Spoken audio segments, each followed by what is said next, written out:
Hello everyone, and welcome to my new video.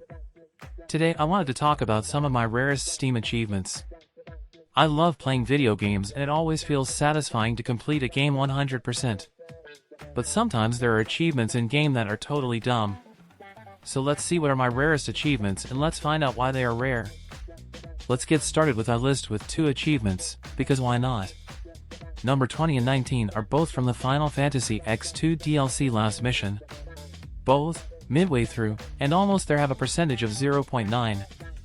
The DLC has a total of 80 floors and you get an achievement for reaching the 40th, and the other for reaching the 60th floor. Overall, I had to try a few things before I had a strategy. I think the reason for the low percentage for this trophy is because it's a DLC achievement. Many people who play a game are not even looking at achievements that much and focus on the main game.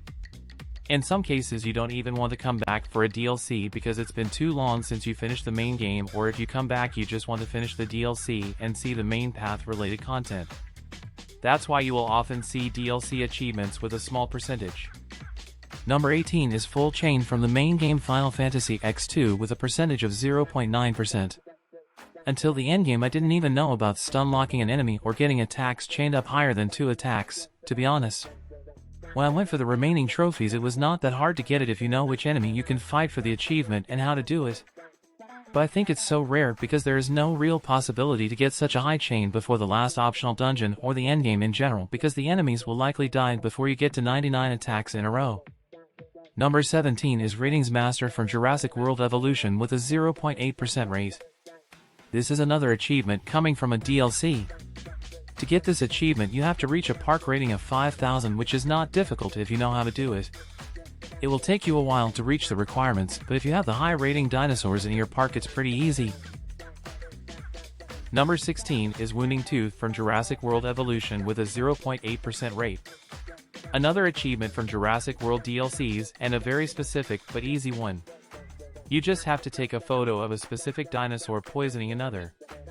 Very easy in the end, but without knowing that there is such an achievement, I would assume no one would take randomly a photo of a specific dinosaur biting another, especially the small ones. Number 15 is one of my favorites, Return of the Founder King from Final Fantasy XV with a 0.8% rate. I love Final Fantasy XV and the DLCs brought different views to the whole story and it was amazing. This achievement requires you to finish the Arden DLC with a top rank. It's not that easy and I had to use a detailed guide how the score is calculated to get the highest rank, but it was a nice journey. I really recommend everyone to play the Final Fantasy XV DLCs if you played the main game but didn't play the DLCs yet. Number 14 to 12 are achievements from Poly Bridge with a 0.8% rate each. There is not much to say about these 3 achievements. You have to finish the last maps under budget and under 100% stress. It's a great game and I had a lot of fun building the bridges or other crazy stuff to get the solution. I would definitely recommend to attempt them. Number 11 is Giant Tower from Final Fantasy X2 with a 0.8% rate. As we had the floor 40 before, this is the last stage of the DLC in X2. It has a total amount of 80 floors with a small twist on the last 3 floors with an old friend. It took me a while to get this achievement and it is also completely different gameplay experience than the main game of X2. Number 10 is Monster Master from Final Fantasy X2 with a 0.8% rate. I hate this achievement. To get this achievement you have to complete Shinra's Bestiary. This means you have to fight each monster at least once plus fight its Oversoul variant. You don't have to defeat the Oversoul variant to get the entry, but I didn't check a guide for some useful tips and had a rough time to get some of the fiends in their Oversoul variant. I wouldn't recommend to get this one. Number 9 is Magical Gold from Bloons 6 with 0.7% rate. This one is pretty easy but boring, just like the Team Captain achievement. You have the 2 versions of special events to earn extra money in this game. The first one is Monkey Teams and the second one is Golden Ballons. You only have one of them available at the same time. To get this achievement you have to pop 50 golden ballons only using magic monkeys. It's tricky, but using the bottom path of the ninja monkey will do the work. Number 8 is That's How It Always Starts from Jurassic World Evolution with a 0.7% rate. This is an easy one from the Jurassic World DLC.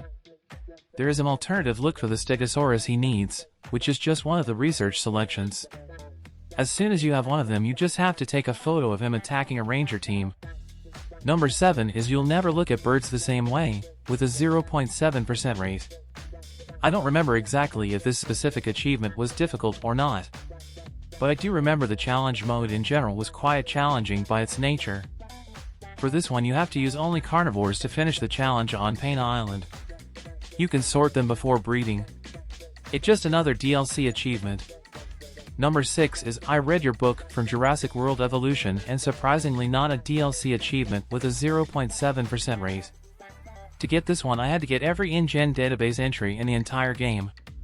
It basically requires you to do everything there is in the game, starting from getting data of all dinosaurs to getting a 4.5 rating in each park. It took me a while, so I understand why it has a low percentage. You have to be really bored or a completionist to do all the optional stuff. Number 5 is Tunberry's Treasure from Final Fantasy X2 with a 0.7% rate. It is a tricky achievement from the Final Fantasy X2 DLC because you need to get to the higher floors of the tower and activate some secret rooms. It is also random which room you will get, so you better have some save file items as well before entering the secret rooms. Otherwise you will get a trashy room and the key item to get a secret room is gone. When you clear the final room filled with Tunberries, which is a challenge on its own, you will get the treasure and the trophy. Number 4 is Executive Treatment from Jurassic Park Evolution with 0.6% rate. This achievement is a really nice one and brought a different view to me in Jurassic Park. Usually you get rid of a disease by sending your rangers to do their job. But for this achievement you have to do it yourself on a special mission. The mission will cause a breakout on an island and your task is to heal every disease, manually. You can take control of a ranger team and shoot the medicine with a rifle into the dinosaurs. It's a complete mess but makes so much fun. I would definitely recommend this to everyone. Number 3 is Final Fantasy X2 Completion with a 0.6% rate. The name already explains everything. You have to get every other achievement in Final Fantasy X2 including the DLC achievements to get this one. I love Final Fantasy X and X2, but to be honest, I wouldn't recommend to do all achievements in this HD remaster. It's because of the collectibles. The story-related achievements are great. Number 2 is Green Thumb from Jurassic World Evolution with a 0.5% rate. This was one of my last achievements in Jurassic World. It wasn't fun at all, but it wasn't difficult either. There is some DLC introduced bonus for dinosaur rating depending on the food they eat. And the additional amount of rating you get from this food has to reach 1,500 points. I wouldn't recommend to do it unless you are looking for 100%. And finally, the number 1 of my rarest achievements is A New Home from Jurassic World Evolution with also a 0.5% rate. As you might already thought, it's a DLC achievement, but it's also challenge achievement, which was pretty tough. It requires you to finish the most difficult map, at least in my opinion, on hard or higher difficulty and in under 8.5 hours in challenge mode. This is basically every difficulty setting the game can offer on high settings. I would say it was hard, but it was also fun to achieve. And it was a great feeling after getting it done and completing Jurassic Park. That was the list of my currently rarest achievements on Steam. The rarest achievements are not always the hardest and rarely make fun. Maybe that's the reason they are often rare. What are your rarest achievements? Tell me in the comments. Thank you all for watching. Don't forget to like, and I see you next time.